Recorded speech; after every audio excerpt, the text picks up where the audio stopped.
Today's lesson is 2-2, equations with variables on both sides. The Future Engineers of America Club, FEA, wants to raise money for a field trip to the Science Museum. The club members will hold an engineering contest to raise money. They are deciding between two different contests, the Straw Bridge contest and the Card Tower contest. The Strawbridge contest will cost the club $5.50 per competitor, plus $34.60 in extra expenses. The Card Tower contest will cost $4.24 per competitor, plus $64.60 in extra expenses. To help decide which contest to host, club members want to determine how many competitors they will need for the costs of these two contests to be the same. We're going to start here in item 1 by writing an equation that sets the costs of the two contests equal. To start, let's go ahead and write a equation for our straw bridge contest. So that one costs us $5.50 per competitor. We don't know how many competitors, so that is going to be our variable x. Plus, it costs us $34.60 in additional expenses. Then we have our card tower contest, which costs the club $4.25 per competitor. So we see our X once again, and it costs an additional $64.60 in expenses. What this item is asking us to do is to simply take these two equations right here and just go ahead and set them equal to each other. So we're going to say 5.50x plus 34.60 equals 4.25x plus 6460. Now you might be thinking, can't we just leave these zeros off? Well, yes and no. We are dealing with money, so it is necessary for us to leave them so that we understand that we're talking about 60 cents and not just 6/10. All right, let's go ahead and look at item 2. In item 2, they want us to go ahead and solve our equation from item 1 by using the algebraic method. They do want us to go ahead and showing each step and listing a property of equality that we use as an explanation for each step. So let's go ahead and start by copying down our equation that we just wrote. I'm just not sure if it's going to fit. There we go.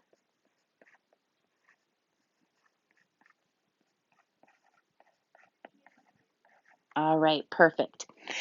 Now they're going to show us, because there are decimals on both sides, they're showing us that we can use the multiplication property of equality, and we can multiply each side by 100. If we multiply each side by 100, it's going to move our decimals 2 spaces to the right, getting rid of our decimal. So that's why they're asking us to multiply by 100. It just allows us to not have to deal with the decimal. So let's go ahead and do that. There we go. And this is where, if we had, we would have had to bring back the 0 anyways, because when we multiply by 100, we are moving it twice. So we would have to add that placeholder of those zeros in here. And by leaving the 0, we are able to see it. Okay, let's go ahead now and draw our line through our equal sign. You can draw it lightly. Remember, it's just here to help us say the equal sign cannot move from this position. I can squeeze things closer to it. I can move things from the left side to the right side, but I cannot move the position of the equal sign. This plus sign cannot all of a sudden become this equal sign. That just doesn't work.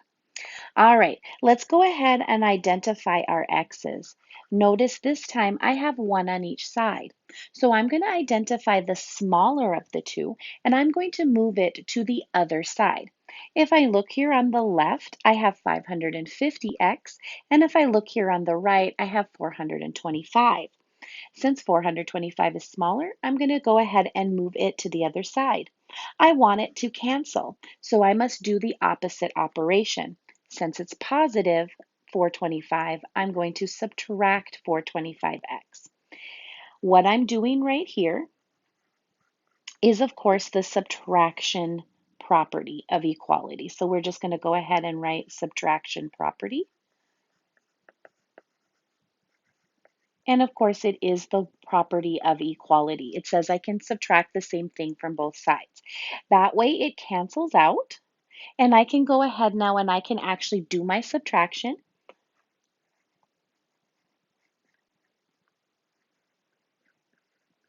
My equal sign stays, and I just slide the 6,460 over. What I've gone ahead and done is I have simplified. All right, I'm going to go back and grab my x one more time.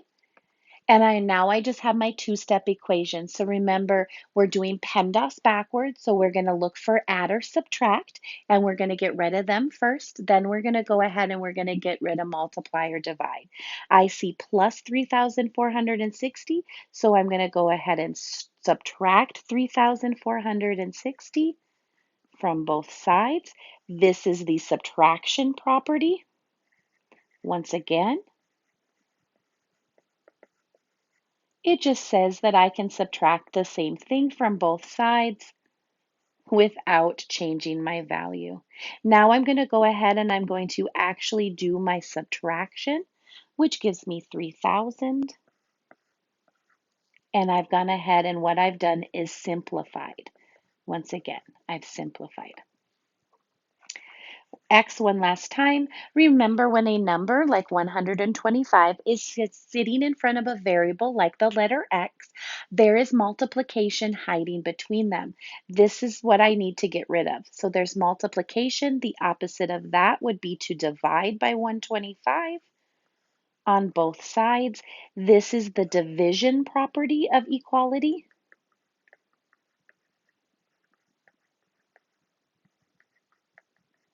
And then my last step would be to actually divide to get my final answer, which is 24.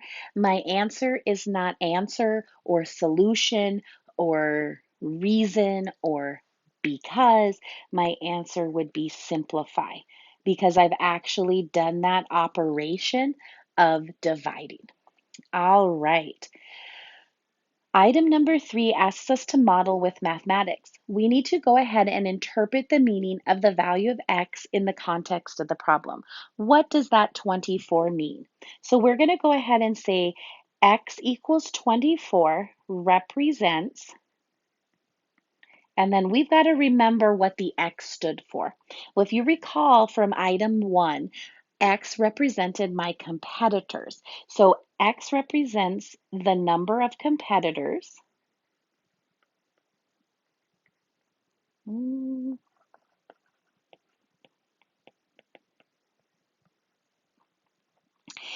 that makes my cost the same. Because remember, I put them equal to each other, right? So that we need this many, hold on a second, the cost, we need 24 competitors for the straw bridge. We need 24 competitors for the card tower, and then we would make the same amount of money from those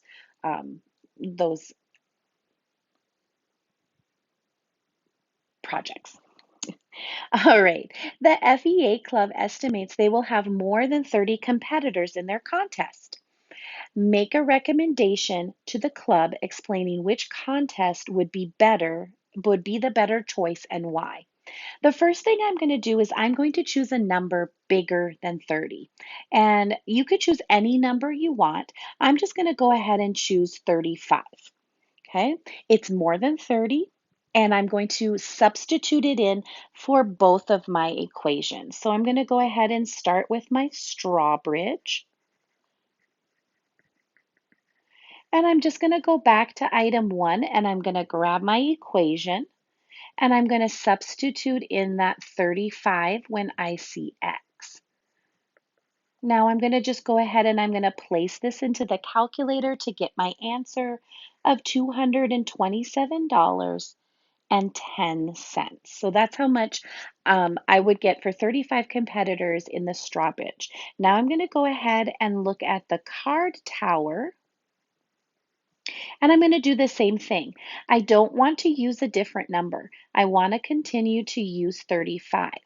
And the reason I want to do that is I want to compare the two um, fairly. I want to compare them evenly. So if I pick 35 here and I don't pick 35 for the card tower, then I'm comparing apples to oranges. It makes one look better, it makes one look worse. So you want to make sure you pick the same one. And I put this in the calculator and I got $213.35. I would suggest to the FEA Club to choose the card tower. And I would say because, now remember, these equations are what it costs me to run the contest.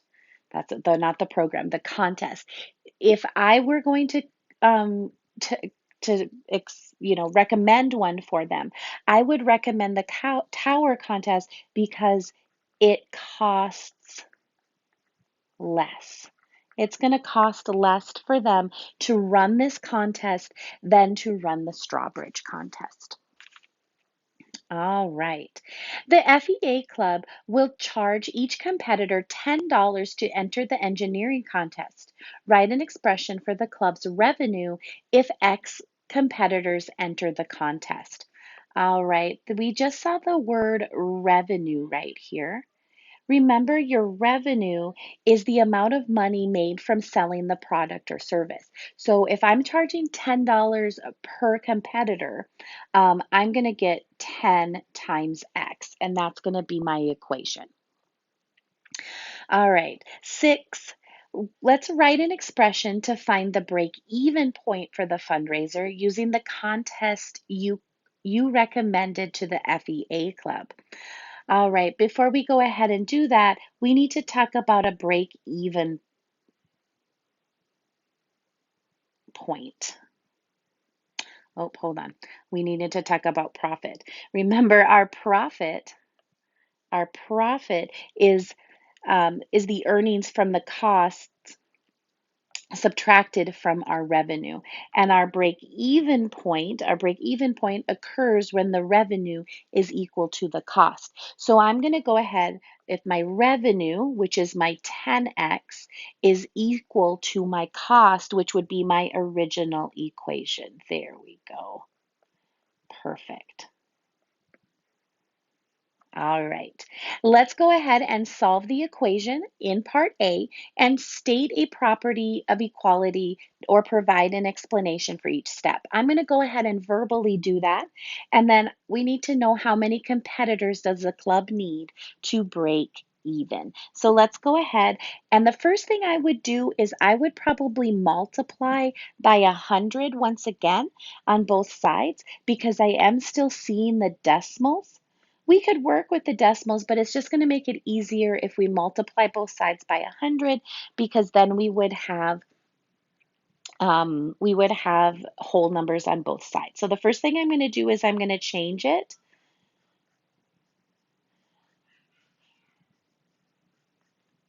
so that I do not have any decimals. Then I'm going to go ahead and I'm going to run my line straight through there to help me out, and I'm going to identify my variables. Once again, there are variables on both sides, so I'm looking at the numbers to see which one is smaller. Well, I have 1,000 on the left, and on the right, I have 425. The right is going to come over to the left because it is smaller. This allows me to keep a positive variable. Plus the 1,000x is by itself, so that kind of makes it a little bit tricky. 575 when I subtract. Let's slide that 6,460 over. I only see multiplication at this point.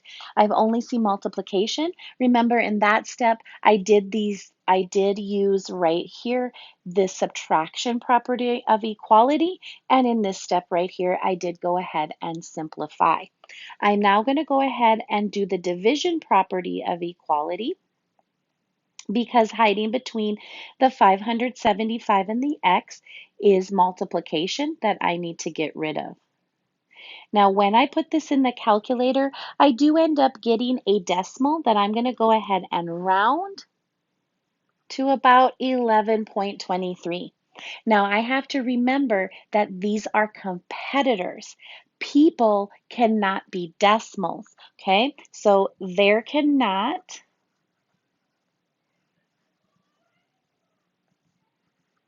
be 11.23 competitors. That doesn't make any sense. Oh, I hope I spelled that right.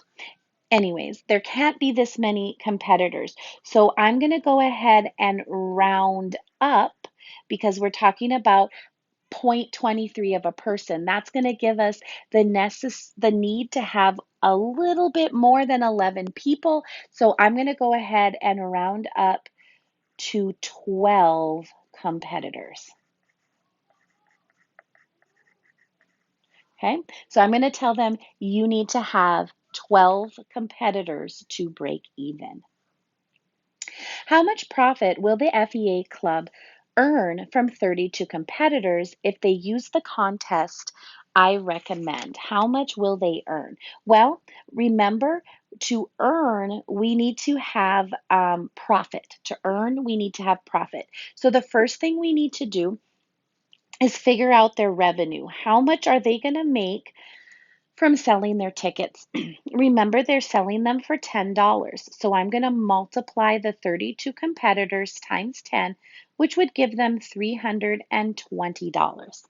Then they have to factor in their cost. How much did it cost them to get this contest ready for 32 people? So we're going to go back to the original equation from item number 1, and we're going to plug in the 32. It's going to cost them $200.60 to get all the supplies. What they want to see is how much profit will they make. To earn profit, I'm going to have to do my revenue minus my cost. So it's 320 minus the 200.60, leaving me with a profit of $119.40. All right. The Future Engineers of America treasurer was going back through the fundraising records on Monday. The club made revenue of $140 selling contest tickets at $10 each. One person sold 8 tickets, but the other person selling that day forgot to write down how many she sold. Write and solve an equation to determine the number of tickets that the other person sold. So we know we're selling tickets for $10 a piece. We know that 2 people sold tickets. We know that one of them sold 8 tickets, plus one of them, we don't know how many she sold. So there's my equation, and we know that we got a profit of $140. So 10 times the number of tickets, 10 times X, but since we didn't know, we knew a part of X, we went ahead and said the part that we knew plus the part that we didn't know. That's why you're seeing this right here. To solve this equation, the first thing I would do is I would go ahead and distribute. Oh, I forgot my line. Let's go ahead and put our line through. There we go. So 8 times 10 is 80. 10 times x is 10x. There we go. And now we simply have a two-step equation. Remember, you want to move the addition or subtraction first. Be careful. It's not the 10 that we're moving, because the 10 is with the x. So that's a multiplication. It's the 80 that we want to go ahead and use the subtraction property to move to the other side. There we go. That would give me 60. And now remember, whenever a number is in front of a variable like x, it's multiplication that's hiding there. And so we're just going to go ahead and divide. So I would say the other person sold 6 tickets.